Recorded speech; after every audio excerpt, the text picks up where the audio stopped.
Ils sont issus de plusieurs équipes de pirogues traditionnelles locales, Kariakou, NL Productions ou encore Faya Boto. Ces rameurs seront 8 à représenter pour la première fois la Guyane à la Hawaii Kinui. C'est la course la plus populaire au monde de VAR, autrement dit de pirogues à balancier. 180 bateaux, 3 jours de course en mer. Des équipages pro ou semi-pro.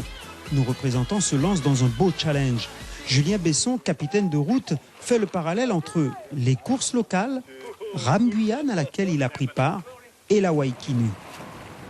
On va avoir les deux. On va avoir une grosse intensité sur les démarrages pour pouvoir sortir du paquet et surtout ne pas être bloqué dans les sorties de passe. C'est là où on peut avoir beaucoup de casse.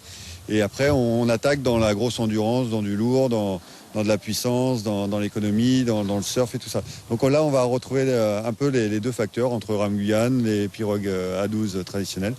Et on va faire un check-up de tout ça et on va retrouver ça sur les pirogues à balancier. Au menu, 45 km dès le 2 novembre, suivi d'une étape de vitesse le lendemain de 22 km et pour finir, 2 jours après, 50 km, un programme corsé. Ils se préparent depuis 1 an et se disent prêts. On fait plusieurs kilomètres, plusieurs heures à la rame. Donc ça prend 1 an de préparation jusqu'à la fin. Donc là, je me sens que ça va. Parmi eux, Myrto Adélaïde. Il a ramé pendant 10 ans en Polynésie. Il a même participé à la première édition de cette Hawaii Kinui. Son expérience sera précieuse, même s'il ne veut pas tout dévoiler.